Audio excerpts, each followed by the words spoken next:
Good morning. हामीले last क्लासमा I think 4 वा 5 वटा प्रब्लम बाँकी थियो जुन तपाईँहरूले गरेर आउनु भनेको थिए so that we can wrap up this chapter. Now my question to all of you, whether any doubt exists in those questions, and if yes, then what are they, so that we can discuss one to one. Mahesh is saying 1 and 4. The first one is with doubt and last one is also with doubt, I think. Okay, what about others? Problem 1. Ujjwal also has a problem in 1. 2 and 4. Okay, so more or less we are finding 1, 2 and 4. Now rest is 3 only. So I don't know 3 is whether anyone has doubt on 3 also. छ कसैलाई 3 मा पनि doubt नलजाउनुस् है। So म 3 गरेकै छैन र पोल गर्न भनिरहेछ, त्यो पनि सही कुरा हो।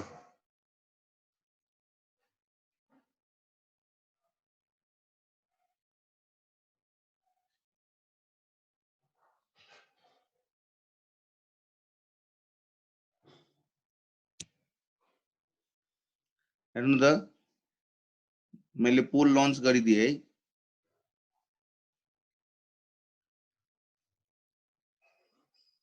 सुरुवातै भइरहेछ, एकजनाले भन्यो कि how many question did you do, ननमा चाहिँ सबभन्दा पहिले आन्सर आयो।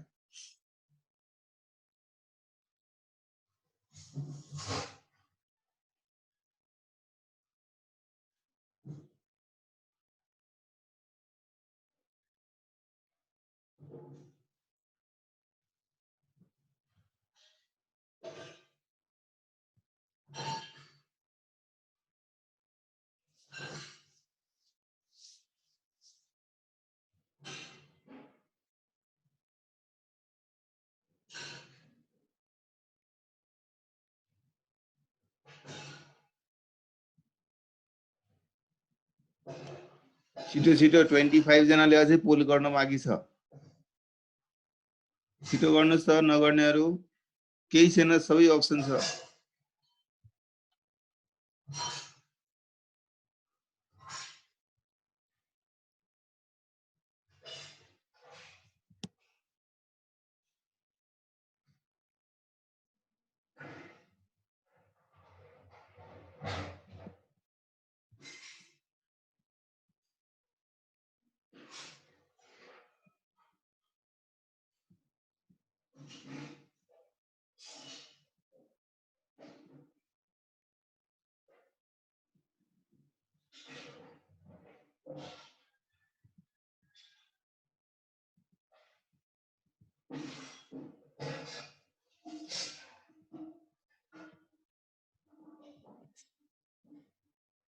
खै किन लजाएको?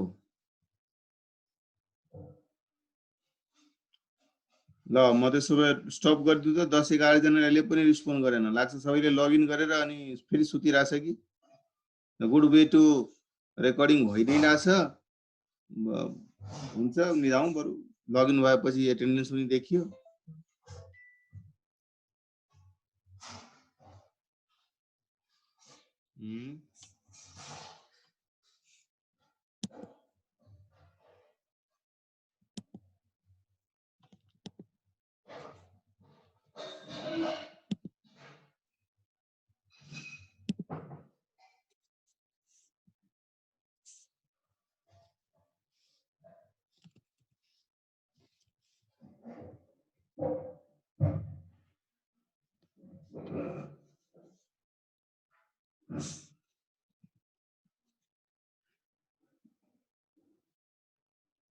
ये हालत है आप लोगों का। देखो तो 50%ले त सुरुवातै गरे छैन, बिर्से गब्बर जस्तै भयो होला सबै पनि।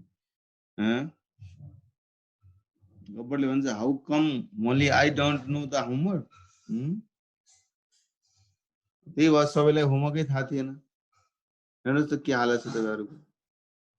50%ले त ट्राई नै गरेको छैन। 4वटै क्वेसन गर्ने त कोही छैन। 5 जना छन्, 5 जना छन्, सबै गरेको 7% छ। ल आई स्टप दिस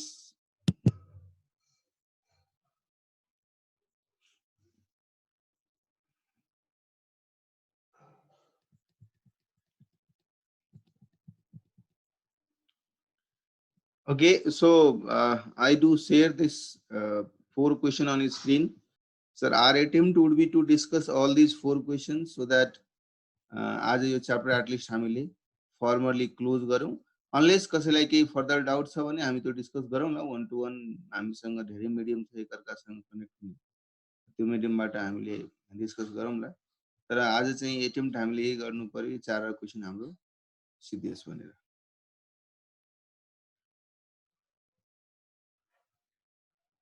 ल, so first question is on screen. I hope तपाईहरुले हेर्न सकिरहनु भएको छ. From the following particulars, make out a weekly cost sheet showing profit on main product of many petroleum company.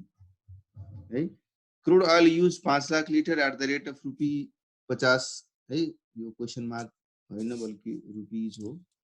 50 पैसा को दरले 5 लाख लिटर चाहिँ crude oil use भएको छ. पेट्रोल प्रोड्युस्ड मेन प्रोडक्ट त्यसबाट 1.5 लाख लिटर प्रोड्युस भएको छ. ₹2.5. अब हेर्नुस् है, प्रोडक्ट को प्राइस दिनुको मतलब त्यसको सेलिङ प्राइस कम्युनिकेट गर्नु है. र बाइ प्रोडक्ट हामीले 3 वटा पाएको छौं. एउटा मेन प्रोडक्ट, 3 वटा बाइ प्रोडक्ट रहेछ है. र सबैको दिएको छ 80 पैसा है. यता चाहिँ 50 पैसा छ. Raw material total overall consume हामीले गरेका छौं एक्स्ट्रा 48,000 रुपैयाँ को. वेजेज चाहिँ 1,20,000, repairs renewal 86,000, salary and general charges 50,000. So the percentage of each product, to the weight of crude oil used. Question को रिक्वायरमेन्ट भेरी सिम्पल छ. उले केही खासै सोधिरहेको छैन. सोधिरहेको छ कि जुन हामीले आउटपुट पाइरहेछौं 5 लाख लिटरलाई हेर्ने हो भने 1.5 lakh plus 50,000, main product 1.5 lakh litre produce भयो. बाइ प्रोडक्ट 50,000, 2,50,000 र 30,000 प्रोड्युस भयो. ओभरअल हेर्नुहुन्छ भने 4,80,000 भइरहेछ. सो कहीं न कहीं 20,000 को प्रोसेसिङ लस भइरहेछ. अब क्वेशन को रिक्वायरमेन्ट के छ? एउटा कस्ट सिट बनाएर मेन प्रोडक्ट को प्रॉफिट भनिदिनुस्. अर्कोतिर so the percentage of each product to the weight of crude oil. Crude oil 5 lakh litre थियो, त्यसमध्ये हामीले आउटपुट को जुन वेटहरु पाएको छु त्यो क्रमशः 1,50,000, 50,000, 2,50,000 र 30,000 छ भने त्यसको पर्सेन्टाइल वेट कति हुन्छ भनेर भनिरहेछ. अब यो भन्नुको मतलब के भयो है? यो भन्नुको मतलब के भयो? यसले के भन्न खोजिरहेछ कि मेन कस्टलाई तपाई यो वेट को रेशियोमा बाट्नु, त्यो भन्न खोजिरहेछ कि यसले मात्रै अर्को रिक्वायरमेन्ट सोधिरहेछ. माथिको रिक्वायरमेन्टमा कस्ट सिट बनाउनु भन्यो, तल चाहिँ एउटा पर्सेन्टाइल ब्रेकडाउन गरिदिनुस् भनेर भनिरहेछ है. पहिला त हामी टोटल जोइन्ट कस्ट हामीले कति इन्कर गरेका छौं, बिकज माथिको कस्ट सिट बनाउनको लागि टोटल जोइन्ट कस्ट त थाहा हुनु पर्यो. सो 5 लाख लिटर 50 पैसा को दरले तो कम से कम क्रूड ऑयलमा मेन रॉ मटेरियलमा हामीले 2.5 लाख रुपैयाँ खर्च गरेका छौं. फर्दर 48,000 रॉ मटेरियल कन्जम्सनमा लागेको छ. वेजेजमा 1,20,000, रिपेयर र बाँकी खर्चमा 86 र 50,000 लागेको छ. टोटलमा कहीं न कहीं 5,50,000 रुपैयाँ हामीले खर्च गरेका छौं है. अब एउटा त so the percentage of each product to the weight of crude oil use, that is another requirement, but it does not convey that this is the method by which you allocate your joint cost amongst all the product. यो त भनिरा छैन है. अब यो भनिरा छैन भने by product को रिकभरीलाई हामीले कसरी एडजस्ट गर्छौं? हामीले तीनवटा अप्सन पायौं है. एउटा अप्सन थियो कि बाइ प्रोडक्टलाई सिम्पली इग्नोर गरिदिनुस्. त्यो सिचुएसन त्यति राम्रो देखिरा छैन. किन देखिरा छैन? बिकज बाइ प्रोडक्ट पनि त्यति एकदम इनसिग्निफिकेन्ट भ्यालुको छैन है. इनसिग्निफिकेन्ट भ्यालु किन छैन? मेन प्रोडक्ट त 2.5 रुपैयाँमा बेचिरहनु भएको छ भने अर्को बाइ प्रोडक्ट 2 रुपैयाँमा बेचिरहनु भएको छ, 1 रुपैयाँमा बेचिरहनु भएको छ. So they may not be considered as that insignificant. है. बाइ प्रोडक्ट यदि एकदम इनसिग्निफिकेन्ट भ्यालु को छ, मेबी केही पैसा पर युनिट होला, which is be 5% 7% of main product को भ्यालु. मेन प्रोडक्ट को प्राइस भन्दा बाइ प्रोडक्टहरुको प्राइस एकदम 2-4% मात्रै रेट को छ भने तपाई बाइ प्रोडक्टलाई जुन इग्नोर गर्ने अप्सन थियो त्यसबाट जान सक्नुहुन्थ्यो. तर यहाँ त्यति इनसिग्निफिकेन्ट त छैन, त्यसैले त्यो अप्सन सिलेक्ट गर्नु भनेको उपयुक्त नहोला है. सेकेन्ड अप्सन थियो हामीसँग कि बाइ प्रोडक्ट को रिकभरीलाई जे पनि रिकभर गर्न सकिनु भएको छ त्यसलाई चाहिँ मेन प्रोडक्टको कस्टबाट जोइन्ट कस्टबाट तपाईँ रिड्युस गरिदिनुस्, ब्यालेन्स कस्ट नै तपाईँको मेन प्रोडक्टको कस्ट मानिन्छ है। त्यो अप्सन कहीँ न कहीँ हामी अब युज गर्न सक्छौँ जस्तो लाग्छ। अगेन त्यो अप्सन पनि युज गर्दाखेरि फरक मत हुन सक्ला, किनभने सेलिङ प्राइस पनि एकदम अलिअलि नियर छ र सिग्निफिकेन्ट भ्यालुको सेलिङ प्राइस छ। मेबी कसैले थर्ड अप्सनतिर भन्ला कि सर यसलाई बरु जसरी हामीले जोइन्ट प्रोडक्टलाई एलोकेट गर्छ त्यसरी नै एलोकेट गर्दा पनि हुन्थ्यो। यस, त्यसरी पनि गर्न सकिन्छ है। तर त्यो गर्दाखेरि हामीसँग त धेरै अप्सन, धेरै मेथड हामीले पढाएको थियौँ, धेरै मेथड पढाएको थियौँ है। हामीले physical units method, average cost method, constant margin method, blah blah गरेर 9वटा मेथड पढाएको थियौँ हैन। सो अब कुन मेथड अप्लाई गर्ने त यसमा है? जब कुनै मेथड उल्लेख भएको हुँदैन, कुनै मेथड कम्पेल गरेर आउँदैन भने त्यो बेलामा हामीले के सोच्छौँ है? त्यो सिचुएसनमा हाम्रो लागि सबभन्दा बेस्ट अप्सन भनेको स्प्लिट अफ हुने बेलामा यदि सेलिङ भ्यालु दिएको छ भने त्यसलाई युज गर्ने। र मोरलेस हेर्ने हो भने फर्दर प्रोसेसिङको कुरै गरिरहेको छैन, यसको मतलब जे सेल्स रेट दिएको छ यो 2.5 रुपियाँ, 2 रुपियाँ, 1 रुपियाँ 80 पैसा जे पनि दिएर छ, यो all of them are basically sales value at sales price at split off. So if we know sales price at split up, so that is the most appropriate because it talks about the economic importance and value at split up हैन। Joint process को economic resources लाई use गरिसकेपछि split हुने बेलामा कसले के economic resources र importance राखेको छ, के इकोनोमिक रिसोर्सेस कन्ज्युम गरेको छ, त्यसलाई सिग्निफाई गर्ने भ्यालु नै स्प्लिट अफ को सेलिङ प्राइस। त्यसैले त्यो भ्यालुबाट त्यो मेथडबाट हामी गर्न सक्छौँ। अब हेर्नुस् है, first option not appropriate. Second option, yes, we can do. We can reduce these recoveries of byproducts from the joint cost, and balance joint cost can be allocated to main product.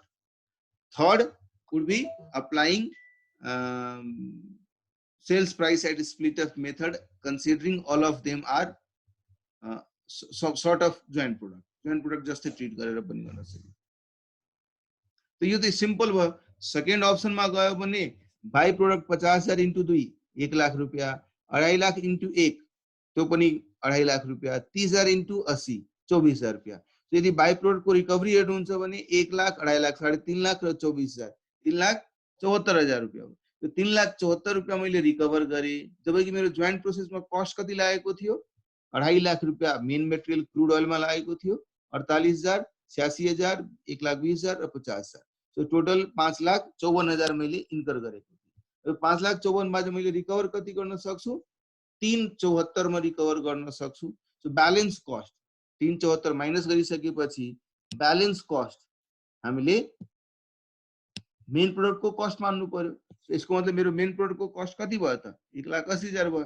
जुन second option हामीसँग छ त्यो option अनुसार हामी calculate गर्न सक्छौँ। र यसलाई यदि म 2 रुपियाँ 50 पैसाको रेटमा बेच्छु भने म प्रॉफिट कति कमाउँछु, आई विल बी अर्निङ 1 रुपियाँ 30 पैसा प्रॉफिट। सो कहीं न कहीं 375 मा बेचियो 1 रुपियाँ 30 पैसा प्रॉफिट छ, 1 रुपियाँ 20 पैसा एभरेज पर युनिट कस्ट आइरहेछ है। थर्ड अप्सन यदि फलो गरेको भए के हुन्थ्यो, यो 574 लाई हामी बाँड्थ्यौं र sales value at split up को रेशियोमा बाँड्दाखेरि एउटाको सेल्स भ्यालु 3,75,000 छ मेन प्रोडक्ट को, अर्कोको सेल्स भ्यालु 1 लाख, 2.5 लाख र 24,000। सो 375, 1 लाख, 2.5 लाख र 24,000 को रेशियोमा हामी टोटल 5,54,000 कस्टलाई बाँड्दियौं है। त्यो बाँड्दाखेरि के हुन्थ्यो, सबै बाइ प्रोडक्टहरुमा पनि के न के प्रॉफिट आउँथ्यो है। त्यो अप्सन पनि तपाईले गर्न खोज्नुभयो भने त्यो पनि गर्न सकिन्छ। अब एउटा अर्को कुरा सोधिरहेको थियो, percentage of each product to weight of while use. अरे भाइ जब दिएकै छ सबैको 5 लाख लिटर हामीले लगाएको छौं, त्यसमध्ये टोटल आउटपुट 4,80,000 आछ, वेस्टेज 20,000 भइरहेछ। सो कहीं न कहीं पुरै वेट को कुरा गर्ने हो भने 5 लाख को 30% आउटपुट आयो पेट्रोलमा, लुब्रिकेन्टमा 10% आयो, यो 50% आयो, 30% आयो र वेस्टेजमा 4% गयो। त्यसैले मलाई यो क्वेशनमा त्यति दम देखिएन जो कि म तपाईहरुलाई सल्भ गर्दिउ है। सकिन भन्नुस् कसैलाई अझै पनि केही डाउट छ? अझै पनि केही डाउट छ? प्रब्लम नम्बर 1 मा अझै पनि कसैले डाउट छ भने ह्यान्ड रेज गर्नुस् र please I will unmute you and so that we can discuss. छैन नि है, सिम्पल छ। ओभरअल जोइन्ट कस्ट 5,54,000 बाट कसरी बाइ प्रोडक्टलाई छुट्याउनको लागि दुईटा अप्सन हामी यसमा युज गर्न सक्छौं हैन। एउटा रिकभरी जसरी यो सोलुसनमा दिएको थियो, अर्को चाहिँ जोइन्ट प्रोडक्ट जस्तै ट्रिट गरेर जुन एलोकेट गर्छौं त्यो गर्दाखेरि त्यो गर्न बेलामा पनि हामीसँग most appropriate method would be selling price at split.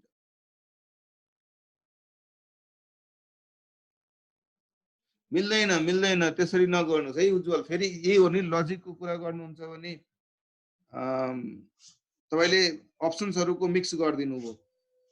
Normally कम्पनीले एउटा कन्स्ट्यान्ट पोलिसी राख्छ, त्यसले बाइ प्रोडक्टमा कुनै आउटपुटलाई क्लासिफाई गर्ने बित्तिकै बाइ प्रोडक्टहरुको ट्रिटमेन्ट सेम गर्नुपर्छ है, हामीले सेम गर्नुपर्ने हुन्छ।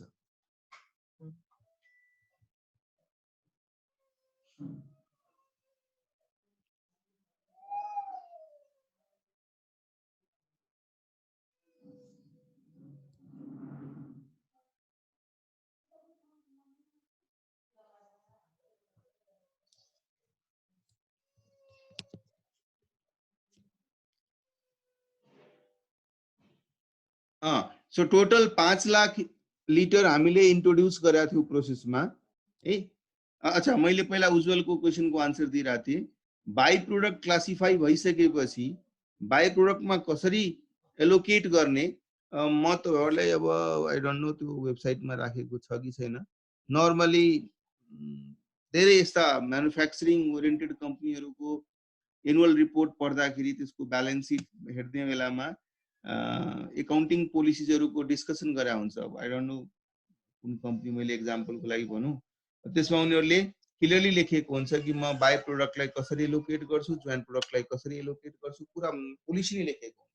अब बाइ प्रोडक्टमा एउटा बाइ प्रोडक्टलाई यसरी गर्छु, अर्कोलाई त्यसरी गर्छु, प्राय मैले भेटेको छैन। तर अगेन अन्डरस्ट्यान्डिङ पोइन्ट अफ भ्यूको लागि, अब क्याल्कुलेसन पोइन्ट अफ भ्यूले तपाईले भने अनुसार गर्दा हुन्छ, तर प्र्याक्टिकलीमा बाइ प्रोडक्टमा क्लासिफाई हुन साथ या त त्यो बाइ प्रोडक्टको ट्रिटमेन्ट कुनै एडप्ट हुनु पर्यो।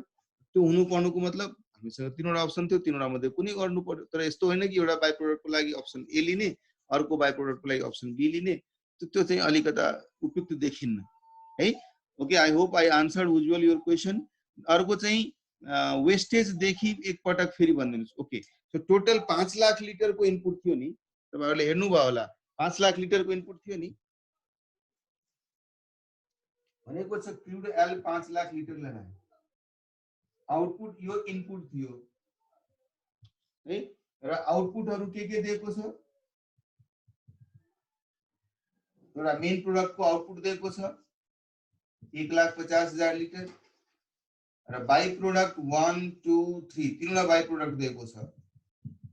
एउटामा 50,000, अर्कोमा 2,50,000 अनि थर्डमा 30,000। 5 लाख इनपुटको त प्रोसेस हुँदाखेरि यसरी चारवटा आउटपुट मात्रै आयो, तीनटा बाइ प्रोडक्ट, एउटा मेन प्रोडक्ट। यसको मतलब कहीं न कहीं पूरा 5 लाखमा वेस्टेज भइरहेछ। 5 लाख पुरै हैन नि, 20,000 लिटर घटिहाल्यो, दैट इज बेसिकली वेस्टेज। त्यो ब्यालेन्सिङ फिगरमा त्यो हामीले निकाल्यो। यसरी 5 लाख लिटर को टोटल काउन्ट तयार भयो।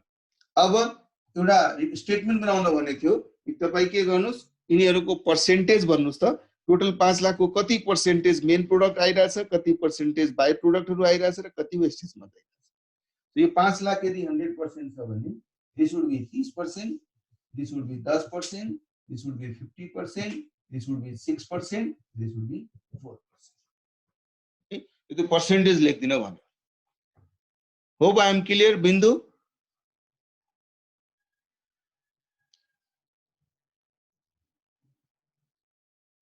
त्यही त मैले, यस ओके गब्बर, तपाईले भनेको कुरा थ्योरेटिकली ठीक छ है, तर अगेन पोलिसीको एडप्सनमा सब्जेक्टिभिटी राख्न अलि अप्ठ्यारो भइहाल्छ। मैले एकाउन्टिङ पोलिसी बनाए, मैले पोलिसीमा लेखे म सब्जेक्टिभिटी, म एकचोटी सर्च गरे, I think Asian Paints वालाहरुको,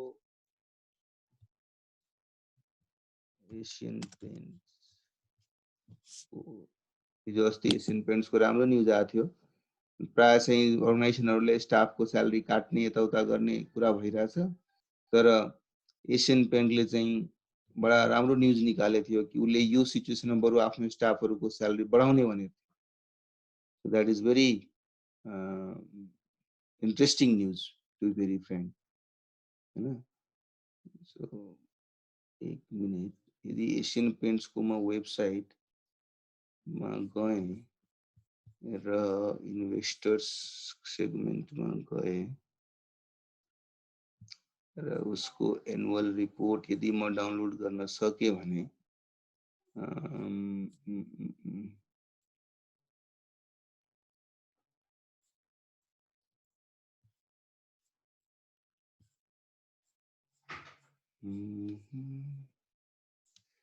financial results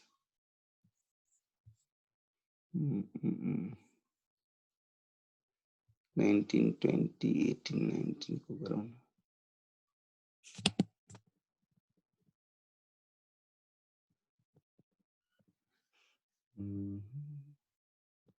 खै तपाईहरुले कम्पनीहरुको एनुअल रिपोर्ट पढ्ने कोसिस गर्नुहुन्छ कि गर्नुहुन्न? मैले म्यानुफ्याक्चरिङ किन खोज्यो भने त्यहाँ सायद म्यानुफ्याक्चरिङमा प्राय by product, joint product, even petroleum कम्पनीको तपाईले जसरी इन्डियाको पेट्रोलियम कम्पनीहरु छ नि, बीपी, भारत पेट्रोलियम, इन्डियामा पेट्रोल कम्पनीहरु छ like Hindustan Petroleum, Bharat Petroleum, Indian Oil Corporation, यिनीहरुमा प्राय यस्तै क्रुड ऑयल उनीहरुले किन्ने गर्छन् बाहिरबाट र किनेको क्रुड ऑयललाई प्रोसेस गर्छ र प्रोसेस गर्दाखेरि त्यहाँ चाहिँ बाइ प्रोडक्ट, जोइन्ट प्रोडक्ट हुन्छ. त्यो कम्पनीको पनि एनुअल रिपोर्ट गुगलले त सबै एक ठाउँमा ल्याइदिरहेछ हैन. हामी जब इन्डियामा काम गर्थ्यौं भने we are part of this annual report making, because financial results बनिसकेपछि हामी you used to be part of these things, so we know where and how it things, because जब तपाईहरुले पनि एकाउन्टिङ स्ट्यान्डर्ड्स पढिरहनु भएको छ, पढेको एकाउन्टिङ स्ट्यान्डर्डमा पोलिसी छ भनेपछि policy त कहीं लेखिनु पर्यो, त्यहाँ पनि लेखेको छ disclosure of accounting policies. So any organization whatever they have adopted they must disclose them in their financial statements, छ कि छैन? So एशियन पेन्ट्स मेरो माइन्डमा किन आयो भन्दाखेरि भर्खरै न्युज आएको हुनाले हैन अलि माइन्डमा क्लिक गर्यो. तर प्राय पेट्रोलियम कम्पनीजहरुको पनि तपाई हेर्न सक्नुहुन्छ.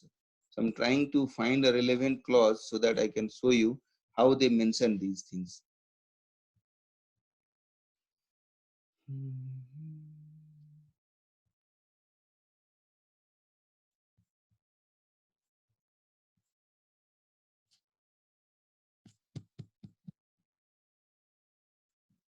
Lesson board report.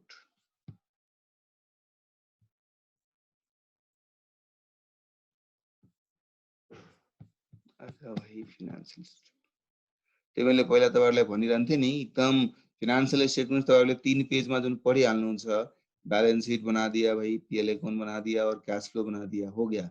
ऐसा नहीं होता है ना. देखो ये आ गया ना, अब ऑडिटर का रिपोर्ट होगा, बोर्ड का भी है. So we need to prepare these reports in multiple pages, 300 400 pages सम्म जान्छ, बिकज यसमा डाइरेक्टरले आफ्नो रिपोर्ट दिनुपर्छ, म्यानेजमेन्टले आफ्नो रिपोर्ट दिनुपर्छ, केही स्ट्याट्युटरी रिपोर्ट छ, केही लिस्टिङ जुन स्टक एक्सचेन्जमा लिस्टेड कम्पनीहरुले लिस्टिङका केही कन्डिसन्सहरुलाई डिस्क्लोज गर्नुपर्ने हुन्छ.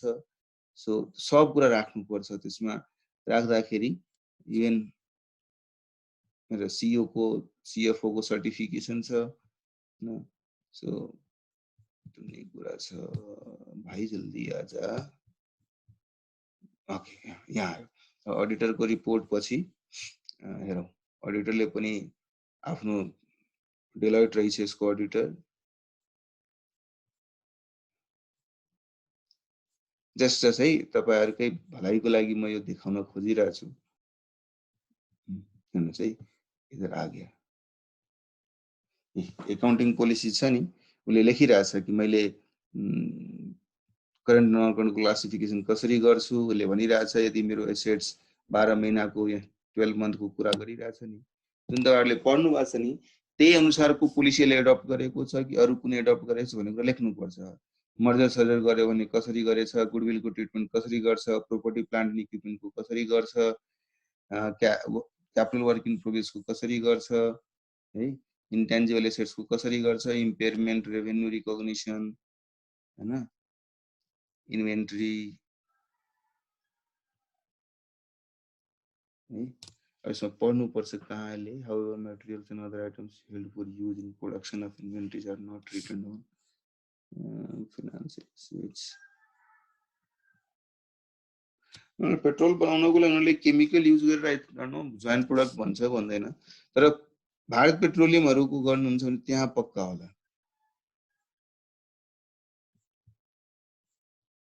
एक मिनेट है,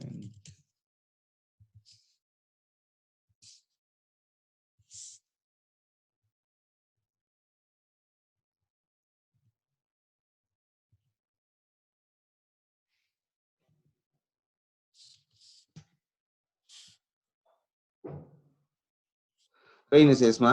सो तपाईहरुले के गर्न सक्नुहुन्छ, लाइक इन्डियन ऑयल कर्पोरेसन, त्यसको वेबसाइटमा गएर हेर्नुस् है, आईओसीएल मा भाइ बिकज अलि यिनीहरुको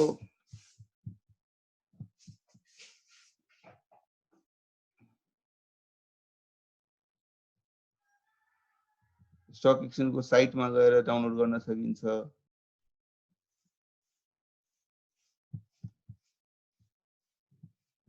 बरु तपाईहरु रिसर्च गरेर आएर पढ्नुस्, मलाई भन्नु सर यो पेजमा थियो भनेर। आई थिंक तपाईहरुले यही बहानामा कम से कम खोज्ने त काम गर्नुहुन्छ नि है। सो अब यसमा सर्चमा गएर सरकारको कम्पनी छ भने हुन त स्टक एक्सचेन्जमा पनि लिस्ट भएको हो यो हैन। सो तपाईहरु बरु सर्च गर्नुस् है।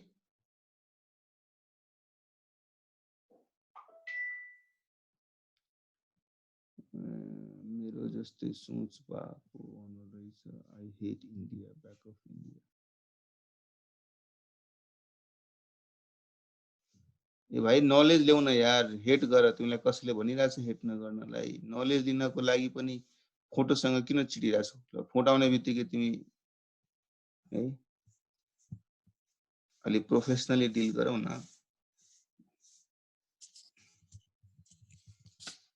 मस्त Indian oil Nepal oil corporation लिन सकिन्थ्यो होला। नेपाल ऑयलले चाहिँ प्रोसेसिङ गर्दैन नि, नेपाल ऑयलले के गर्छ, तेलै किनेर ल्याउँछ, इम्पोर्ट गर्छ कि। नत्र अब नेपाल ऑयल कर्पोरेसनको एक्जाम्पल दिन्थ्यो होला मैले। अरु कुनै नेपालकै कम्पनी खोल्नु न, जसले चाहिँ एउटै कमन प्रोसेसबाट जोइन्ट प्रोडक्ट बनाउने कम्पनी खोज्नु, त्यसको वेबसाइट हेर्नुस्। प्रोसेसिङ कहाँ गर्छ, रिफाइनरी कहाँ गर्छ? म त हेर्छु त्यो कहाँबाट गर्छ लडाकु, हामी त्यो कम्पनी खोजौ जसले एउटै कमन प्रोसेसबाट मल्टिपल प्रोडक्ट बनाउँछ। जुन नेपाल पेट्रोलियमको जुन ट्याङ्करहरु घुमिरहेको हुन्छ नि, त्यसले एकदम डिजल पेट्रोल नै इम्पोर्ट गरिरहेको हुन्छ है। नेपाल ऑयल निगमले चाहिँ डिपो राखेको छ त्यो स्टकिङको लागि, तर रिफाइन्ड जुन normally processing unit, I don't know है, मलाई त्यति थाहा भएन, रिफाइन गर्छ सर, सुरु गरे होला, हुन सक्छ है। तर उतातिर जुन आई थिंक त्यो स्टार्ट गरे होला, तर जुन अमलेखगञ्जमा जुन डिपो छ ठुलो, जुन नर्मली इन्डियातिरबाट आउँदाखेरि स्टोर हुन्छ, त्यहाँ चाहिँ फिनिश प्रोडक्ट नै आइरहेको हेर्छु। तर यदि छ भने नेपाल ऑयल निगमको पनि खोज्नु, त्यसले है, त्यसले एकाउन्टिङ छ भने कुनै पनि कम्पनीको हेर्न सक्नुहुन्छ। यस्तो अब मेरो दिमागमा एक्ज्याक्टली आइरहेछ नि कम्पनीको नाम, तर कुनै यस्तो कम्पनी जसले एउटा कमन प्रोसेसबाट मल्टिपल प्रोडक्ट बनाउँदाखेरि कसरी प्रोडक्टको कस्ट गर्छन्। अब चिनी मिलहरुमा पनि हुन त बाइ प्रोडक्ट आउँछ, त्यसले लेखे हुन सक्छ। त्यो सुगर मिल यदि कुनै लिस्टेड छ, मेन कुरा त्यो पनि हुनु पर्यो नि, त्यो कम्पनी लिस्टेड हुनु पर्यो। लिस्टेड छ भने हामीलाई थाहा हुन्छ, त्यसको फाइनान्शियल स्टेटमेन्ट हामी हेर्न सक्छौं। अनलिस्टेड कम्पनी त वेबसाइटमा हाल्दैन, नहानेको हुनाले हामी हेर्न सकिरहँदैन। त्यो मात्रै हो प्रब्लम, नत्र अब है।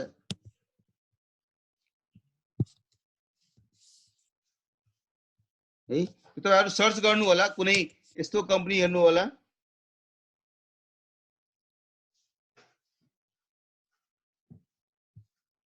अब हेर्नुस् है तपाईहरु आफै आफैमा फरक ओपिनियन राखिरहनु भएको छ। BSC India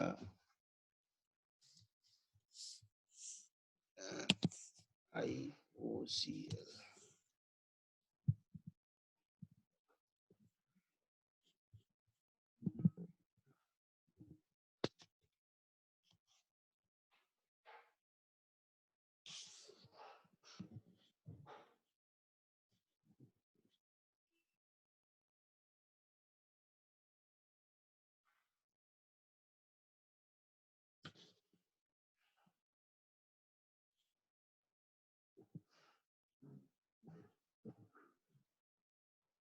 okay so without wasting time probably तपाईहरुले आफै यो रिसर्च गर्नुस् कि अहिले घरको बेलामा त यो नलेज रिसर्च गरेर जति पाउन सक्नुहुन्छ। So what I was in fact intended to show you, जसरी नर्मली यसरी एकाउन्टिङ पोलिसीजहरु हेर्दाखेरि यस्तै एकाउन्टिङ पोलिसीजमा उल्लेख गरे हुन्छ कि म बाइ प्रोडक्ट र जोइन्ट प्रोडक्टलाई कसरी एलोकेट गर्छु भन्ने कुरा पोलिसीमै लेखेको हुन्छ। हामीले हेर्यौ नि यहाँ धेरै पोलिसीहरु लेखेको थियो, किधर गया, जसमा इन्भेन्ट्रीलाई कसरी गर्ने, गुडविललाई कसरी गर्ने भन्ने कुरा धेरै लेखेको थियो।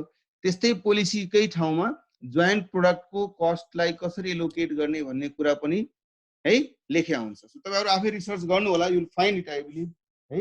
सो र त्यसपछि तपाई आफू पनि थाहा पाउन सक्नुहुन्छ why we should be stick to. अब त्यहाँ त सायद त्यसरी लेख्न प्राय कम्पनीले मान्दैन कि म सिग्निफिकेन्स हेरेर यदि बाइ प्रोडक्ट सिग्निफिकेन्ट छ भने त्यसलाई जोइन्ट प्रोडक्ट नै ट्रिट गर्छु। त्यो हुने बित्तिकै अलि सब्जेक्टिभिटी आइहाल्यो। अब सिग्निफिकेन्स कसले छुट्याउने, कसरी छुट्याउने, त्यहाँ त त्यसमा लेख्नु पर्यो। यदि मेन प्रोडक्टको प्राइसको 10% भन्दा तल छ भने हामी त्यसलाई इन्सिग्निफिकेन्ट मान्छौँ। मेन प्रोडक्टको प्राइसको 10% भन्दा बढी प्राइस देख्नु भनेपछि त्यो इन्सिग्निफिकेन्ट होइन। त्यो त्यति कुरा उल्लेख गर्नु पर्यो नि। त्यो प्राय त्यति डिटेलमा उल्लेख चाहिँ खासै भइरहेको हुँदैन है। ल सो आई थिंक अब 1 त डन है। 1 मा कसैको समस्या त छैन। म प्रब्लम नम्बर 2 सो गरौँ त्यसो भए।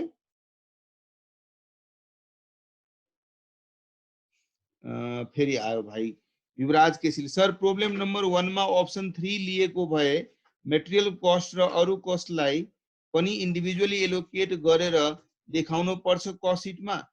हामीले एलोकेसन टोटललाई गर्ने युवराज, तर कस्ट सिट बनाउनु पर्यो भने कस्ट सिटमा त तपाईले मल्टिपल कलम बनाउनुहुन्छ हरेक प्रोडक्टको लागि। देखाउने बेलामा जुन रेशियोमा जोइन्ट कस्ट बाँटियो नि त्यही रेशियोमा सबै कस्ट बाँटिन्छ। अब फर्दर प्रोसेसिङ नभएको हुनाले तपाईले भनेको लजिक सही छ। मानौ मैले यहाँ टोटलको कलम बनाए, तर मैले मेन प्रोडक्ट, त्यस्तै बाइ प्रोडक्ट 1, त्यस्तै बाइ प्रोडक्ट 2 र बाइ प्रोडक्ट 3 है।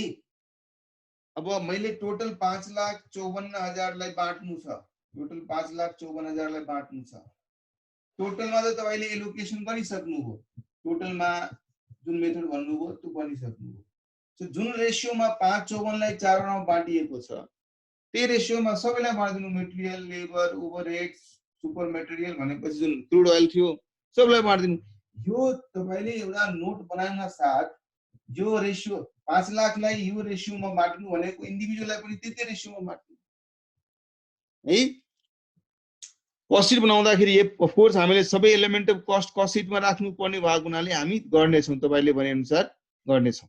यस्तो हैन कि एउटा एलिमेन्टलाई जोइन्ट कस्ट एलोकेसनको स्टेटमेन्ट बनाउने, अर्को एलिमेन्टलाई जोइन्ट कस्ट एलोकेसन होइन। तपाई टोटललाई बाँडिसकेपछि तपाईलाई थाहा भयो नि यसको रेशियो के छ, त्यही रेशियोमा सबैलाई बाँड्दिनु।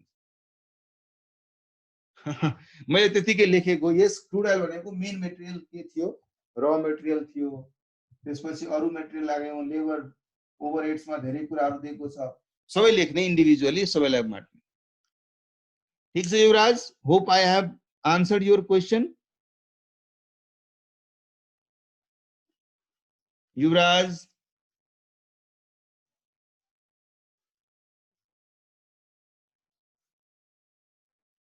अप्सन 3 लिन मिल्ने र अप्सन 2 लिन नमिल्ने कस्तो कन्डिसनमा हुन्छ?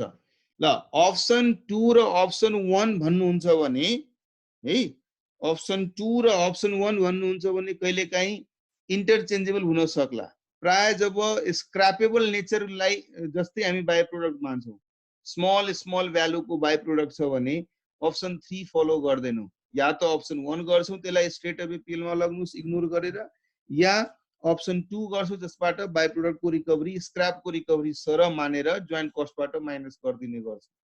सो प्राय अप्सन 1 र 2 चाहिँ सिमिलर सिमिलर जस्तो देखिन्छ, र अप्सन 3 तब हामी मान्छौँ जब ती जोइन्ट प्रोसेसबाट आएको जोइन्ट प्रोडक्ट र बाइ प्रोडक्टको भ्यालुज त्यति इन्सिग्निफिकेन्टली लो हुँदैन, बाइ प्रोडक्टहरूको प्राइस त्यति इन्सिग्निफिकेन्टली लो हुँदैन।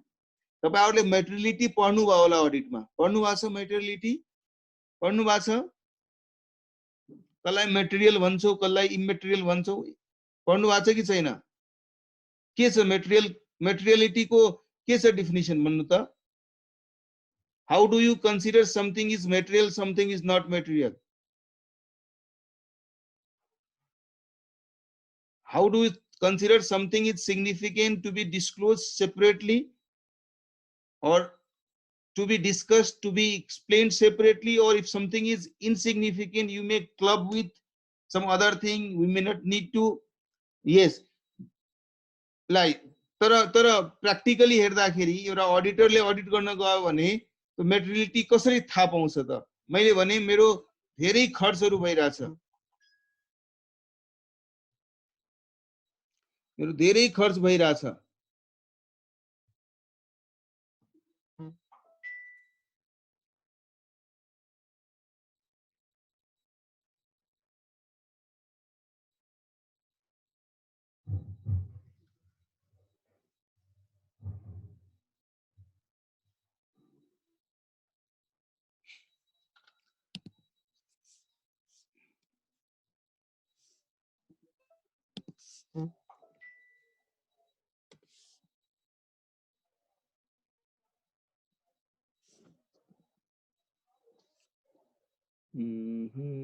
एकै सेकेन्ड है।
सो तपाईहरुले मेटेरियलिटी पढ्नु भएको छ जस्तो लागेन, तर प्र्याक्टिकली हेर्दाखेरि भन्नलाई त थ्योरीमा ठीक छ सर, यदि यसले मेरो डिसिजनलाई इम्प्याक्ट गर्छ भने यो मेटेरियल छ, यदि मेरो यो यदि भनौँ न तपाईले जति पनि कुरा लेख्नुभयो यदि सिग्निफिकेन्ट एट्रिब्युट छ भने त्यसलाई भन्ने थ्योरिटिकली कुरा ठीक छ, तर मानौ तपाई अडिटर भएर जानुभयो र हेर्नुभयो तपाईले एक्सपेन्सेसको 500 वटा लाइन आइटम छ, 500 थरीको एक्सपेन्सेस गरिरहेछ। अब कुन एक्सपेन्सेसलाई मैले डिटेलमा अडिट गर्ने, कुन एक्सपेन्सेसलाई मैले डिटेलमा अडिट नगर्ने, या डिस्क्लोजै गर्नु पर्यो भने कुन एक्सपेन्सेसलाई एकदम राम्ररी डिस्क्लोज गर्ने शेड्युल्स बनाएर कुनलाई डिस्क्लोज नगर्ने भन्ने कुराको डिस्कसन गर्नको लागि हैन, डिस्कसन गर्नको लागि हामी के न केही थ्रेशोल्ड बनाउँछौँ। त्यो थ्रेशोल्ड बनाउँदाखेरि मेटेरियलिटीलाई ध्यान दिएर हुन्छौँ। कतिपय अडिटरले आएर के गर्छ, हेर्छ टोटल कम्पनीको खर्च यदि 100 छ भने कुनै इन्डिभिजुअल एक्सपेन्सेस, कुनै इन्डिभिजुअल आइटम 10% भन्दा तल छ भने त्यो इमेटेरियल मानिन्छ। कसैले 2% को थ्रेसहोल्ड राख्छ, कसैले 10% को थ्रेसहोल्ड राख्छ, कसैले 5% को थ्रेसहोल्ड राख्ला। सो मेटेरियलिटी भनेको उसको म अडिटर छु भने मेरो मेरो अडिट गर्नमा मेरो सबभन्दा ठुलो च्यालेन्ज के हुन्छ, मेरो अडिटमा अडिट रिस्क नहोस्, यस्तो नभइहालोस् कि कुनै इनएप्रोप्रिएटनेस, कुनै फ्रड, कुनै यस्तो गल्ती मबाट अनडिटेक्टेड रहिहालोस्, त्यो नै मेरो रिस्क हो। सो म आफ्नो रिस्कलाई ध्यानमा राख्नलाई के गर्छु, म स्याम्पलिङ गर्ने बेलामा भाउचिङ र भेरिफिकेसन गर्ने बेलामा म सिलेक्सन गर्न खोज्छु। अब मेरो रिस्कको एपेटाइट कम छ भने म सायद सानो थ्रेसहोल्ड राख्छु, 2% भन्दा बढी भएको सबै आइटमलाई अडिट गर्नुहोस् है। तर मेरो रिस्क लिने क्यापेसिटी बढी छ भने सायद म त्यो अडिटर छु भने चलो यार थोड़ा बहुत गल्ती भी होगा तो क्या कर लेगा, म बढी रिस्क लिने नेचरको छु भने म सायद 5%, 7%, 10% को थ्रेसहोल्ड राख्न सक्छु। तर त्यो थ्रेसहोल्ड डिफाइन गर्नुपर्छ अडिट प्लानिङ गर्ने बेलामा।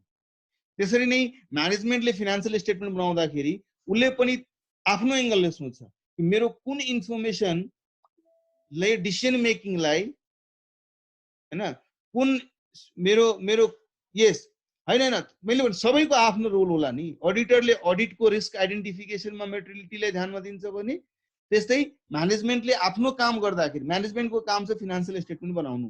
फिनान्शियल स्टेटमेन्ट बनाउनको लागि उसले सबै एक्सपेन्सेसलाई डिस्क्लोज गर्ने गर्छ। अब डिस्क्लोज गर्ने क्रममा उसले कति डिस्क्लोज गर्ने, कुन आइटमलाई राम्ररी डिस्क्लोज गर्ने, कुन आइटमलाई मिसलेनियसमा क्लब गरिदिने भन्ने कुराहरूलाई त्यस बेलामा उसले मेटेरियलिटी स्टडी गर्दाखेरि उसले भन्न सक्ला कि 2% भन्दा टोटल मेरो मानुस 100 रुपैयाँ टोटलमा खर्च छ भने कुनै एउटा खर्च यदि 2 रुपैयाँ भन्दा तल छ भने त्यसलाई मिसलेनियसमा गाँच्दै है, त्यसलाई छुट्टै लेखाउनु जरुरी छैन। उसले के गर्यो 2% लाई थ्रेसहोल्ड बनायो, उसको हिसाबले मेटेरियलिटी 2% छ। सो अडिटरले अडिटको फंक्शनको लागि जजमेन्ट गर्यो, म्यानेजमेन्टले आफ्नो audit report financial statement balance sheet PL account भलाभला बनाउनको लागि जजमेन्ट गर्यो। हरेक लेभलमा आउँछ त्यो जजमेन्ट है। त्यसरी नै जोइन्ट कस्टको एलोकेसनको बेलामा पनि बाई प्रोडक्टको सेलिङ प्राइस म जोइन्ट मेन प्रोडक्ट बेचिरहेको छु 1000 रुपैयाँ पर केजी र बाई प्रोडक्ट बेचिरहेको छु 1 रुपैयाँ पर केजी, त मेरो लागि त्यो बाई प्रोडक्ट इन्सिग्निफिकेन्ट भ्यालुको छ नि। तर 1000 रुपैयाँमा बेच्नु र 200 रुपैयाँमा बेच्नु भनेपछि अरे 20% मेन प्रोडक्ट आपका 100 रुपैयाँ में बिकता तो ये 20 रुपैयाँ में बिकता है, it is not that insignificant. त्यो भयो भने यसलाई हामीले नर्मल स्क्रैप जस्तो ट्रिट गर्नु उचित नदेखिएन। त्यो लेभलको एउटा जजमेन्टल कल चाहिँ लिडरले राख्नुपर्छ है। क्लियर छ? म अलि डाइभर्ट भयो जस्तो मलाई लाग्यो, म अरु कुनै प्रोडक्टमा घुसिहालेँ कि जस्तो मलाई लाग्यो है। सो अब आई बिलिभ तपाईहरु अझै डिटेलमा पढ्नु होला र सरहरुसँग पनि कुरा गर्नु होला। सो थ्योरीलाई जब प्र्याक्टिकलसँग लिंक गर्नुहुन्छ भने you will be able to understand how auditor does those materiality testing, how management और समबडी एल्स है। मैले भने नि मेरो टिचिङै छ, सो मैले टिचिङ गर्दाखेरि कुन पोइन्टलाई मैले स्ट्रेस गरेर बढी टाइम दिएर पढाउँछु र कुन टाइमलाई कुन पोइन्टलाई इग्नोर गर्न सक्छु त्यसको पनि एउटा एसेसमेन्ट गरिरहेको हुन्छु। एउटा कुनै कन्सेप्ट होला अरे यो त एकदम इजी कन्सेप्ट छ सबैलाई आइ नै रहा होला भनेर म के गर्छु त्यति स्ट्रेस दिदिनँ, इग्नोर गरिदिन्छु या एकदम हार्डली 1-2 मिनट बोलेर त्यसपछि म अगाडि बढिहाल्छु। तर कुनै कन्सेप्ट यस्तो मलाई लाग्छ जहाँ मलाई होइन चान्सेस अफ एरर छ भने, चान्सेस अफ मिसअन्डरस्ट्यान्डिङ हुने छ भने त्यस्तो कुराहरूलाई मैले फेरि अलि बढी टाइम दिइरहेको हुन्छु। मैले पनि कहीँ न कहीँ टिचिङमा पनि त कहीँ न कहीँ एउटा मेटेरियलिटी एसेसमेन्ट गरेँ नि, कुन कन्सेप्ट बुझाउने बढी टाइम दिएर बुझाउने, कुन कन्सेप्टलाई कम टाइम दिएर बुझाउने।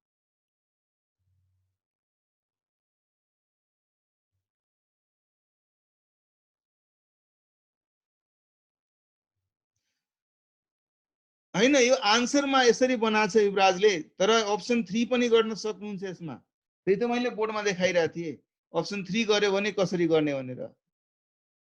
अप्सन 2 र अप्सन 3 गरेको छ, इन्सिग्निफिकेन्ट भए पनि लो नभए पनि गरिरहेको छ, त्यो आन्सरले दिएको छ। तर you may write your assumption that I will be doing like this भनेर पनि भन्न सक्नुहुन्छ है। त्यही त मैले भनिरहेको थिएँ, अप्सन 2 र अप्सन 3 दुवै गर्न सक्नुहुन्छ। कहाँ भनेको छु युवराज नगर्ने भनेर? अच्छा नपाउने होइन, ओके त्यही त मैले भने अप्सन 2 मैले र लजिक एसेसमेन्ट गरेँ। सबै म्यानेजमेन्टको आफ्नो एसेसमेन्ट त हुन्छ नि, म कसरी गर्छु। मानु मैले एकाउन्टिङ पोलिसी एडप्ट गरेको छु कि म आफ्नो बाई प्रोडक्टको भ्यालुलाई जोइन्ट कस्टबाट माइनस गरेर रिमेनिङ कस्टलाई मात्र एलोकेट गर्छु भने मैले पोलिसी नै एडप्ट गरिहाल्छु छु भने त्यो त म क्लियरली भनिरहेको छु नि कि this is how I do it, त्यसको बेसिसमा म गरिरहेको छु। मैले भने policy adaptation has become something, यसले एउटा रामबाण बनाइदियो, एउटा के भन्छ त्यसलाई, एउटा बााउन्ड्री बनाइदियो तपाईँलाई कि मैले यो पोलिसी एडप्ट गरेको छु त्यसैले म यसरी नै गर्छु। मानौ न मैले डेप्रिसिएसनको अस्ति तपाईँहरूलाई एक्जाम्पल लिइरहेको थिएँ कि डेप्रिसिएसन चार्ज गर्दाखेरि कहीँ न कहीँ हामी त्यसमा लाग्ने रिपेयर मेन्टेनेन्स कस्ट र त्यसमा लाग्ने डेप्रिसिएसनलाई युजफुलनेसको बेसिसमा एलोकेट गर्ने गर्छौँ। यदि मेरो सुरुवातको समयमा रिपेयर कम लागिरहेछ, पछिको समयमा बढी रिपेयर लागिरहेछ, तर usefulness through out the period same छ भने, यदि रिपेयर बढ्दो क्रममा छ भने डेप्रिसिएसन घट्दो क्रममा राख्नु पर्छ ताकि दुवै मिलाएर मेरो डेप्रिसिएसन युनिफर्म हो। त्यो गर्नको लागि मैले कस्तो पोलिसी एडप्ट गरेँ, मैले डब्लुडिबी एडप्ट गरिसकेँ त्यो सोचेर। तर एक्चुअलमा हुनसक्छ मेरो रिपेयर एन्ड मेन्टेनेन्स त्यति बढी लागिरहेछ जति मैले सोचेको थिएँ, बढ्दो क्रममा थिएन। अब त्यो भयो भने होइन, तपाईँले यो पर्टिकुलर मेसिनमा त तपाईँले रिपेयर गर्नुहुन्न, त्यसरी यहाँ तपाईँले स्ट्रेट लाइन लगाउनु पर्छ, अर्को मेसिनमा तपाईँले डब्लुडिबी लगाउनु पर्छ। यसरी त मैले सिचुएसन हेर्दै हेर्दै आफ्नो पोलिसी त चेन्ज गर्ने गर्दिनँ नि, होइन। पोलिसीको एडप्सनमा डिपेन्ड गर्छ। यदि यो अर्गनाइजेसनले अप्सन 2 को पोलिसी एडप्ट गरेको छ भने त ऊ स्टिक रहन्छ त्यो पोलिसी, तर अप्सन 3 को यदि पोलिसी एडप्ट गरेको छ भने अप्सन 3 मा स्टिक रहन्छ। हामीलाई बिना क्वेसनले मेन्सन गरिकन मलाई यो क्वेसन दिएको भए म अप्सन 2 बाट पनि गर्न सक्छु एजम्पसन राखेर, अप्सन 3 बाट पनि गर्न सक्छु एजम्पसन राखेर, है। अप्सन 1 गर्न सक्दैन थिए, किन? अप्सन 1 गरेको भए त मेन प्रोडक्ट तपाईँको एकदम डेन्जर लसमा देखिन्थ्यो, होइन र। 1,50,000 युनिटमै सबै 5,54,000 बाँटेर बाई प्रोडक्टलाई सिधा पिएलमा ट्रान्सफर गरेको भए मेरो मेन प्रोडक्ट लसमा देखिन्थ्यो, उता बाई प्रोडक्टहरूको भ्यालुमा सिधा पिएल एकाउन्टमा प्रोफिटमा देखाउँथ्यो। त्यसो अप्सन 1 लजिकल देखिन्। एकदम इन्सिग्निफिकेन्ट भ्यालु छ, एकदम सानो भ्यालु छ भने अप्सन 1 पनि गर्छ, है। क्लियर छ? धेरै बोलाउनु भएको छ तपाईँहरूले मलाई, है। कहाँ से कहाँ ले गए भाई, ऑडिट में ले गए तुम मुझे, किधर से किधर ले गए, फिर आ गया एक एबीसी। ओके जी सर, यो क्वेसनमा कुन गर्दा चाहिँ अलिक राम्रो 2 र 3 एजम्पसन राखेर जे गर्दा नि हुन्छ। तर भ्यालुहरूको पोइन्ट अफ भ्यूले म यदि पर्सनली जज गर्छु भने मेरो मेन प्रोडक्ट 2.5 रुपियाँको रेटमा बिकिरहेछ, अर्को प्रोडक्ट चाहिँ 2 रुपियाँसम्म बिकिरहेछ भने 3 अलि मोर एप्रोप्रिएट देखिन्छ। तर त्यसलाई पनि हामीले उल्लेख गर्दिनौँ, मेन्सन गर्दिनौँ, है। मैले यो मानेर गरिरहेछु र त्यो लजिक पनि लजिकल पनि देखिन्छ। ठीक छ, ABC.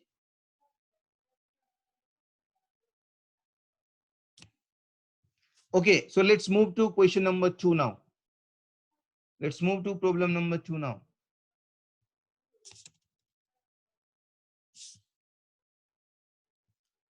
And problem number 2 is also simple. I think that is, there is not much of, hey.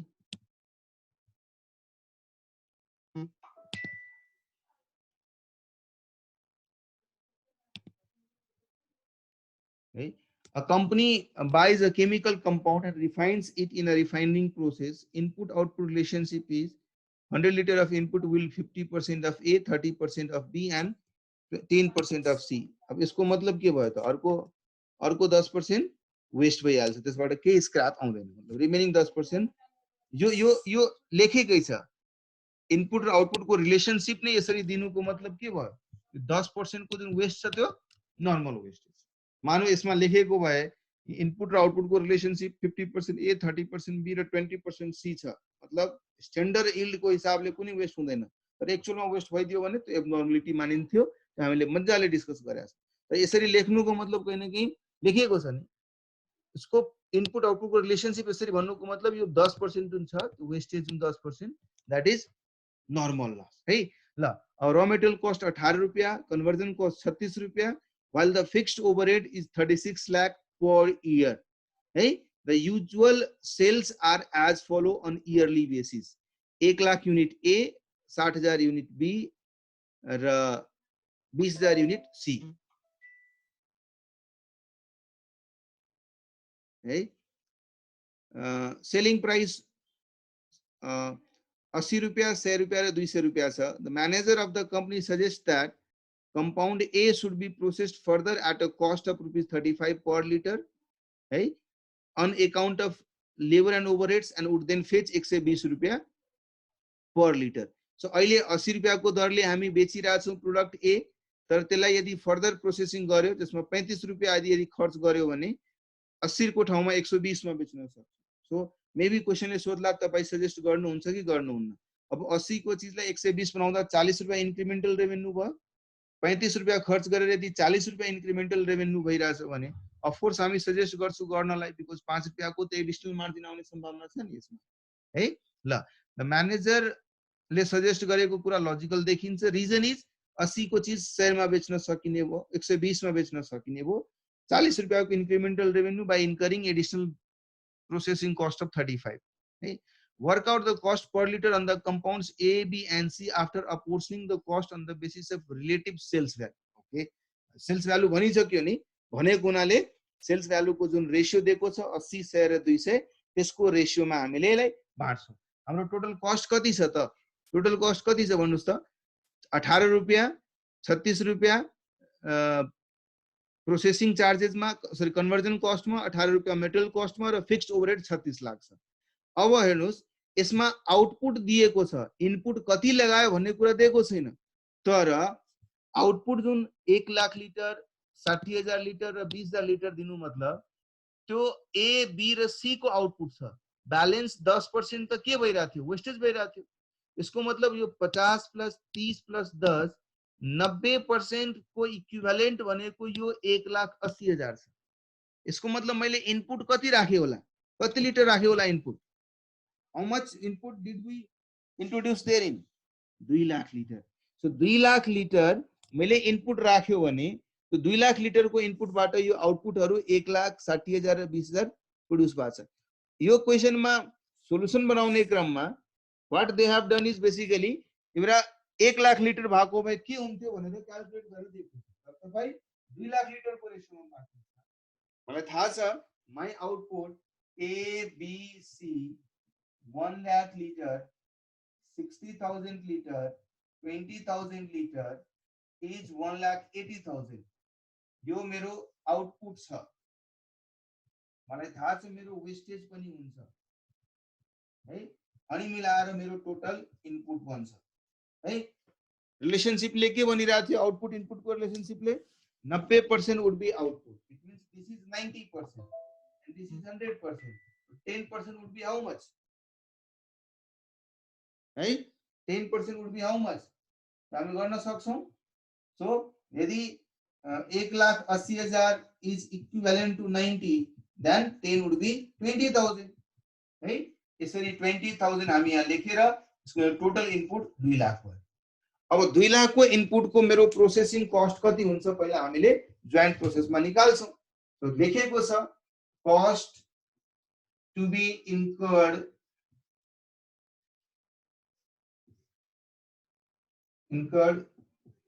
in joint process to obtain the given output. है, अब भन्नुस् क्वेशनले क्लियरली भनिरहेछ नि, पता नहीं सब मिक्स हो गया है कि मटेरियल तपाईले एट द रेट अफ 18 रुपैयाँ लगाउनु पर्छ. कन्भर्जन कस्ट त्यसमा लेबर ओभरहेड्स फ्याक्ट्री ओभरहेड सबै एट द रेट अफ 36 लगाउनु पर्छ र फिक्स्ड ओभरहेड्स तपाईले 36 लाख लगाउनु पर्छ. यसको मतलब 2 लाख लिटर को यो 2 लाख लिटर को इनपुटलाई प्रोसेस गर्नलाई 18 रुपैयाँ को दरले 36 लाख रुपैयाँ, 36 रुपैयाँ को दरले 72 लाख रुपैयाँ, टोटल 1,44 लाख रुपैयाँ. अब मेरो 1,44 लाख को प्रोसेसिङ जोइन्ट प्रोसेसमा खर्च गरेपछि मैले के आउटपुट पाइरा छु त? 1 लाख प्रोडक्ट ए पाइरा छु, प्रोडक्ट बी 60 पाइरा छु र 20,000 प्रोडक्ट सी पाइरा छु. सो अब मैले यो 1,44,000 लाई ई प्रोडक्टहरुमा बाट्नको लागि कुन मेथड एडप्ट गर्न भनिरहेछ क्वेशनले? सेल्स भ्यालु को मेथड गर्न भनिरहेछ. सो अब 1,44 लाई तपाई बाट्नुस्. बाट्दाखेरि कसरी बाट्ने? सेल्स भ्यालु को रेशियोमा बाट्ने है. यदि ए बी सी छ भने units, selling price per unit, sales value यो जुन भ्यालु हो यसको रेशियोमा 1,40,000 गरिदिनुस्। तपाईलाई थाहै छ यो सब। सक्नुहुन्छ सक्नुहुन्छ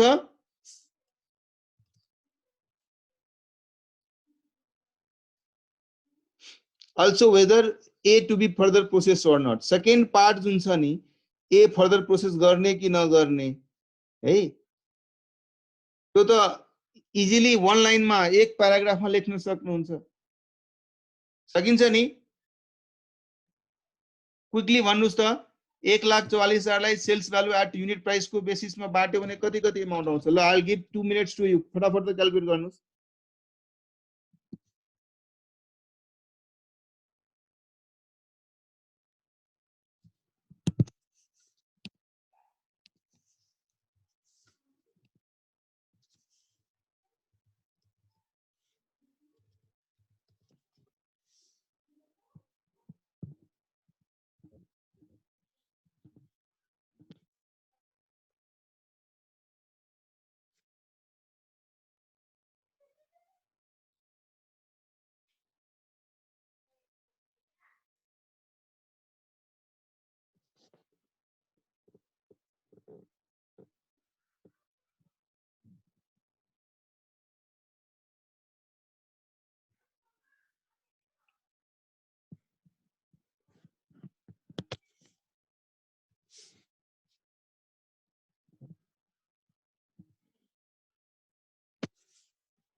कति कति अमाउन्ट भयो भन्नु भएन तपाईहरुले? I am waiting for you all. Total 1,44 लाई बाँट्ने हो भने जोइन्ट प्रोसेसमा कति कस्ट लाग्छ? अब कसैले लजिक लगाउला सर 36 लाख को जो फिक्स्ड ओभरहेड लागिरहेछ भने बापरे जोइन्ट कस्ट मा त्यति ठुलो कस्ट को प्रोपोर्सन आउने बित्तिकै त बढी युनिट प्रोड्युस गरेको भए अफ कोर्स पॉइंट कस्ट कम हुन्थ्यो। ठिकै छ, अब त्यो स्केल नै त्यस्तै कुरा गर्ने हो भने 64 48 त 32 के भन्नुभयो? लाखमा भनिरहनु भएको छ। Yes, okay, so that would be the joint cost on the basis of sales value. अब 1 लाख युनिट 60,000 युनिट र 20,000 युनिट छ। यिनीहरूको सेलिङ प्राइस दिएको छ। यिनीहरूको सेलिङ प्राइस क्वेशनमा दिएको छ 80 रुपैयाँ, 100 रुपैयाँ र 200 रुपैयाँ। सो 80, 100 र 200 है। सो सेल्स भ्यालु कति हुने भयो? यो 80 लाख रुपैयाँ हुने भयो, यो 60,000 छ भने 60 लाख हुने भयो र 20,000 × 200 40 लाख हुने भयो है। सो यही रेशियोमा म 1/44 लाई बाँड्दिन्छु है। तपाईले भनेको अनुसार यो 48 लाख र सरी 64 लाख, 48 लाख र 32 लाख है। ल आई थिंक यसमा यस क्वेशनमा कुनै दमै थिएन। आई डोन्ट नो किन तपाईहरुले गर्न सक्नु भएन। There should not be any doubt at all on this है। Can we move ahead to next है। ल प्रब्लम नम्बर 3 कतिपयले चाहिँ 1 र 4 गर्यो 3 गर्न सकेन भन्ने कुराहरु उठाइरा थियो। आई डोन्ट नो 3 मा के छ एकचोटी हेरौं न। In a manufacturing company 10,000 kiloliter of A is processed to produce 6,000 kiloliter of A and 4,000 kiloliter of C. एउटा प्रोसेस छ है। joint cost before separation point came to an amount of 24,000. From the following particulars calculate the portion of joint cost and the profit of each product under ल के छ र यसमा एकदम easy छ। तीनवटा मेथडबाट तीन चोटी बनाउन भनिरहेछ। त्यही त हो। एउटा चाहिँ फिजिकल मेजरबाट भनिरहेछ, त्यसमा टोटल जोइन्ट कस्टलाई 24,000 लाई नै पुरा 6,000 र 4,000 को रेशियोमा बाँड्दिनु हुन्छ। पहिलो अप्सन भयो, पहिलो मेथड थियो point number A. Point number B मा sales value at split up. Sales value at split up दिएको छ नि 5 रुपैयाँ र 3 रुपैयाँ 75 पैसा। अब त्यस अनुसार 6,000 युनिट को 5 रुपैयाँ को दरले, 4,000 युनिट को 3 रुपैयाँ 75 रुपैयाँ को दरले sales value at split up के आउला? त्यस रेशियोमा 24,000 लाई बाँड्दिनुस्। थर्ड अप्सन चाहिँ market value after further processing को रेशियोमा बाँड्न भनिरहेछ। त्यसरी बाँड्दिनुस्। सकिन्छ यो क्वेशन के सकिन्न? तपाईहरुले ट्राई नै गर्नु भएको छैन जस्तो लाग्यो मलाई कि 50% मान्छेले यसलाई होमवर्क को रूपमा ट्रिटै गरेका थिएन। अरु सब्जेक्ट र अरु क्लासेसमा चाहिँ व्यस्त हुनुभयो जस्तो मलाई लाग्छ। सकिन्छ? नसक्ने चाहिँ प्लिज ह्यान्ड रेज गर्नु त। नसक्नेहरु अस्ति भर्खरै हामीले एउटा क्वेशन गर्यौं जसमा 5 वटा मेथडबाट 5 वटा मेथड थियो। सबै 5-6 वटा मेथड दियो, एउटै क्वेशन छ, फरक फरक मेथडबाट गर्न भन्छ है। ल गर्नुस् है। यो 3 यति सजिलो छ। I should not waste time on and energy on this because तपाईहरु गर्न सक्नुहुन्छ जस्तो मलाई लाग्छ है। ल लास्ट क्वेशन पनि पढ्दिए म तपाईहरु सँगसँगै एकचोटी हेरौं यो लास्ट क्वेशनमा के छ जुन तपाईहरुले गर्न सक्नु भएन। Some might have tried and but could not do, but some probably would not have tried at all है। ल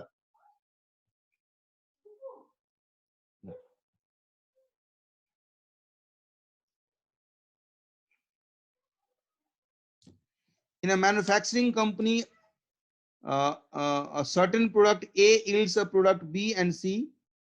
The joint expenses of manufacture are material 7,500, labor 5,400, on cost 5,100, total 18,000. Subsequent expenses are as follows.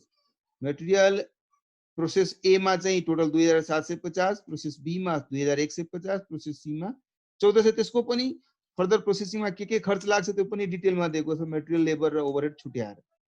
On cost भनेको conversion कस्टहरु, अरु कस्टहरु मानौ न है। Selling price and estimated profit on sale of each product are given. Selling price पनि दिएको छ, एस्टिमेटेड प्रॉफिट दिएको छ। अब भन्नुस् त जब एस्टिमेटेड प्रॉफिट को पर्सेन्टेज दियो भने कुन मेथड फलो गर्नुहुन्छ? कुन मेथड लगाउनु पर्यो भन्नु त? मैले त क्वेशन पढ्नु भन्दा पहिला नै मेरो माइन्डमा त्यो क्याल्कुलेसन उठेर आउनु पर्यो। Reverse cost method. ए यो एउटा चाहिँ मैले क्वेशन कालेले सोधे थियो। त कालेको क्वेशन मैले पढ्न पाइन त्यो बेला। त्यो टु फिक्स्ड ओभरहेड को भन्दिनु न फेरि। क्वेशन नम्बर 2 को फिक्स्ड ओभरहेड हो। क्वेशन नम्बर 2 मा 1,01,40,00,000 मा फिक्स्ड कस्ट पनि त जोइन्ट प्रोसेस की कस्ट हो नि। प्रोसेस गर्दाखेरि कतिपय कस्ट फिक्स्ड हुन्छ, कतिपय कस्ट भेरिएबल हुन्छ। जोइन्ट प्रोसेसमा भेरिएबल कस्ट मात्रै हुने भने त ग्यारेन्टी एकदम ग्यारेन्टी त छैन नि। It could also have fixed cost in the joint process.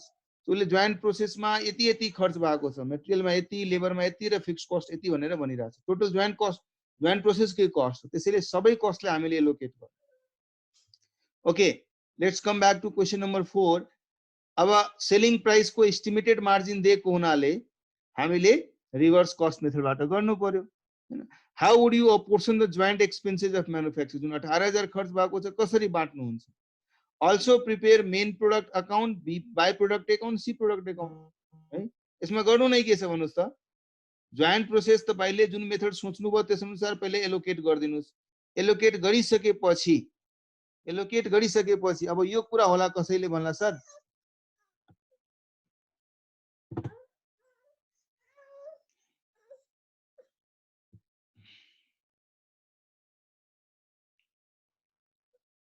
एक मिनट है, मेरो घरको मालकिन आइहाल्यो, मेरो छोरी मोबाइल छिन्नलाई। भागो जाओ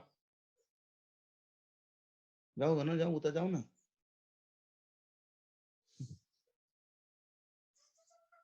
मोबाइल खोज्न आइहाल्छ उठ्ने बित्तिकै, उसलाई अब युट्युब चाहियो के चाहियो। एनीवे, सो पहिला यसमा मात्रै कन्फ्लिक्ट के हुन सक्छ माइन्डमा कि जब रिभर्स कस्ट मेथडबाट हामीले क्याल्कुलेसन गर्छौं, सो एस्टिमेटेड प्रॉफिट माइनस गर्यौं, सब्सिक्वेन्ट कस्ट माइनस गर्यौं, अनि तर पनि हैन यार 2 वर्षको बच्चालाई के अनलाइन क्लास चाहियो मोबाइलमा। सो 20,000 बाट प्रॉफिट हटाउनु भयो तपाईले 40%, 12,000 बाँकी भयो। 12,000 बाट 30% घटाउनु भयो, 36 गयो भने 8400 बाँकी भयो। 8,000 बाट 20% 1600 गयो भने 6400 बाँकी भयो। यी भ्यालुहरुबाट फर्दर प्रोसेसिङको कस्ट माइनस गर्नुहुन्छ। त्यसपछि आउने कस्ट यदि एक्ज्याक्टली 18,000 नै आइदियो भने समस्या छैन, 18,000 भन्दा कम आइदियो भने या बढी आइदियो भने हामी के गर्छौं, त्यही रेशियोमा 18,000 लाई बाँड्दिन्छौं। कतिपय अथरले के भन्छ, मानौ 18,000 भन्दा बढी आइदियो, कुन value sale price minus profit minus further प्रोसेसिङको भ्यालु 18,000 भन्दा बढी आइदियो भने कतिपय अथरले के भन्छ, त्यो चाहिँ हिडन एक्सपेन्सेस छ है, त्यो सेलिङ एक्सपेन्सेस होला भनेर एज्युम गर्दिन्छ। त्यो केसमा त्यो सेलिङ एक्सपेन्सेस एज्युम गर्छ, त्यसलाई फेरि बाँड्दिन्छ प्रोडक्ट एबीसी मा। डबल एजम्पसन गर्नु पर्यो नि, र त्यो एज्युम गर्नु पर्यो कि त्यो balance amount is selling expenses. अनि अर्को के एज्युम गर्नु पर्यो, त्यो सेलिङ एक्सपेन्सेसलाई कुन रेशियोमा बाँट्ने, मेबी सेलिङ प्राइसको रेशियोमा बाँट्ने कि कस्ट अफ सेल्सको रेशियोमा बाँट्ने कि भन्ने कुराहरुको फर्दर एउटा एजम्पसनको ट्र्याकमा पर्छ। त्यसैले तपाईहरु क्लियर इन माइन्ड हुनुहोस् कि मैले क्याल्कुलेसन गर्दाखेरि रिभर्स कस्ट मेथडमा यदि इन केस ब्यालेन्सिङ फिगर आयो भने त्यसलाई कसरी डिल गर्ने है। मैले क्विकली गर्दै हेर्नु चाहिँ ए बी सी र यतातिर मैले टोटल लेखिरहेको छु है। मानौ सेल्स भ्यालु दिएको छ हैन, 20,000 12,000 8,000, 20,000 12,000 8,000 लेस एस्टिमेटेड प्रॉफिट, एउटाको 40% छ सो 8,000, अर्कोको 30% छ 3,06,000, अर्कोको 20% छ सो 1,600। ब्यालेन्स कति हो, कस्ट अफ सेल्स भनौं यसलाई 12,000, 8,400 र 6,400। अब यसबाट तपाई फर्दर प्रोसेसिङ कस्ट माइनस गर्नुहुन्छ, जो कि दिएको छ 2,750 है, 2,750, 2,150, 1,400 है। तो यो एस्टिमेटेड अहिलेको लागि हाम्रो एस्टिमेटेड कस्ट भयो है। एक्चुअल जोइन्ट कस्ट के छ त, यो क्वेशनमा भनेको छ 18,000 से एक्चुअल जोइन्ट कस्ट भनेको छ नि, क्वेशनमा 18,000 एक्चुअल जोइन्ट कस्ट छ। एस्टिमेटेड कुड बी, अब यसैलाई कुरा गर्नुहुन्छ भने 9,250, यता गर्नुहुन्छ भने 6,250 र यता गर्नुहुन्छ भने 5,000 अनि 4,600। तो 900 15 4 19 20,100 आन्सर। तो 20,100 भयो। एस्टिमेटेड 20,100 छ, एक्चुअल 18,000 छ। कतिपयको अप्रोच के हुन्छ, अच्छा मैले सोचेको एस्टिमेटेड प्रॉफिट भन्दा बढी प्रॉफिट भइराछ, किनभने सोचेको प्रॉफिट भएको भए 20,100 खर्च हुनु पर्थ्यो जोइन्टमा, तर 18 भइराछ, यसको मतलब एक्चुअल प्रॉफिट बढी भइरा होला। हामीले यो एक्चुअल 18,000 लाई यिनीहरुको रेशियोमा बाँड्दिन्छौं, right? That is what we discussed, right? 20,500 हुन्छ कि 20,100 हुन्छ?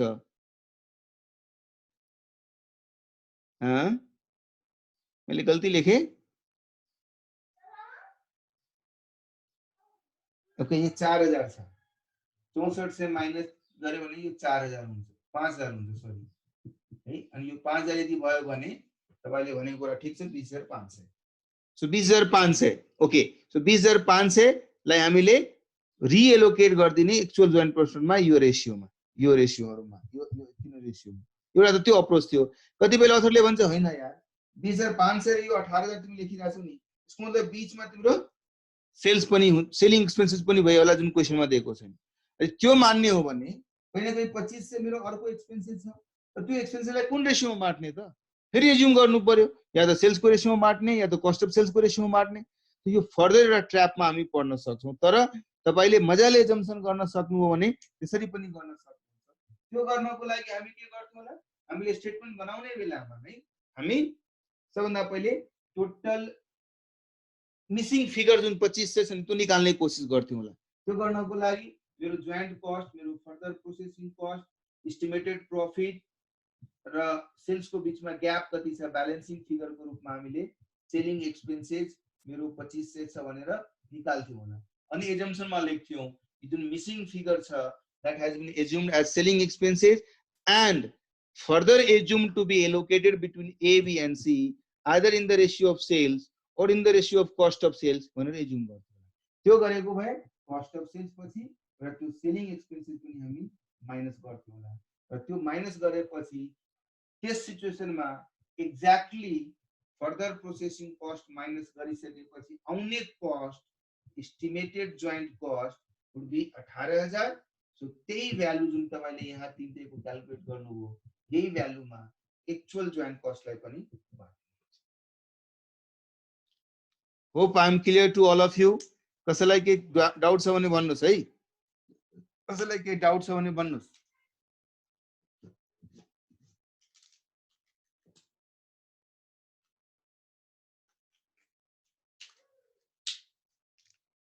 युवराज डाउट छ के छ भन्नुस् त? अनम्युट गरौँ म तपाईलाई?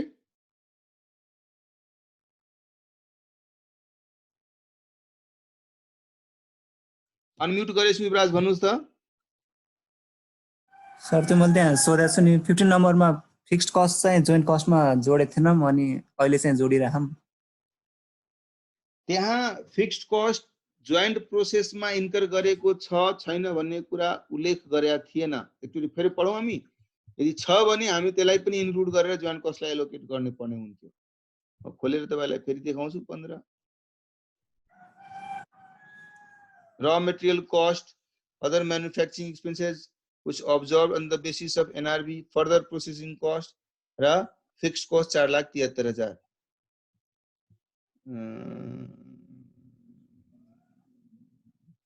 saying income forecast is ABC for the okay, त्यसलाई पनि इन्क्लुड गरेर गर्न सकिन्छ युवराज। यस ए हस् सर, त्यसो भए त गर्न सकिन्छ, गर्न सकिन्छ।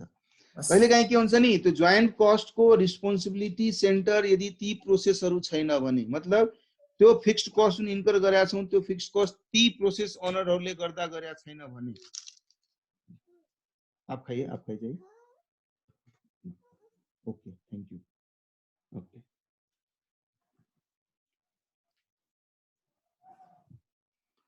त्यो बेलामा हामीले त्यो कस्टले त्यो प्रोसेसमा त हाल्न सक्दैनौं नि। कुनै पनि कस्ट चाहे त्यो भेरिएबल होस् या फिक्स्ड होस्, र त्यो कस्ट इन्कर गर्ने यदि रिस्पोन्सिबल त्यो प्रोसेस छ भने त्यो प्रोसेसले गरेर मैले त्यो कस्ट इन्कर गर्नु परिरहेछ, त्यो प्रोसेसको कारणले यदि म गर्नु परिरहेछ भने त्यसमा हामी त्यो कस्ट एलोकेट गर्नुपर्छ।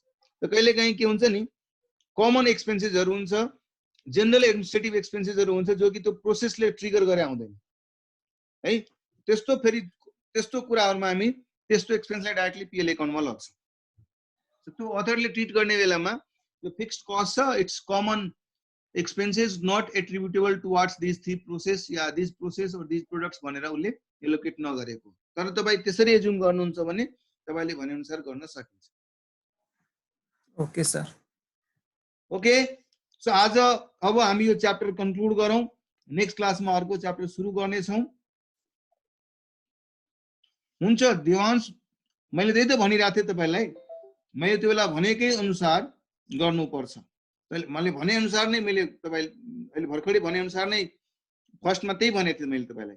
सेकेन्ड अर्को अप्सन के हुन सक्छ, त्यो मिसिङ जुन 2500 छ त्यसलाई सेलिङ एक्सपेन्सेस मानेर त्यसलाई एलोकेट गर्नु, त्यो गर्दाखेरि एजम्पसन गर्नुपर्छ। Hope I am clear. Okay, bye, take care.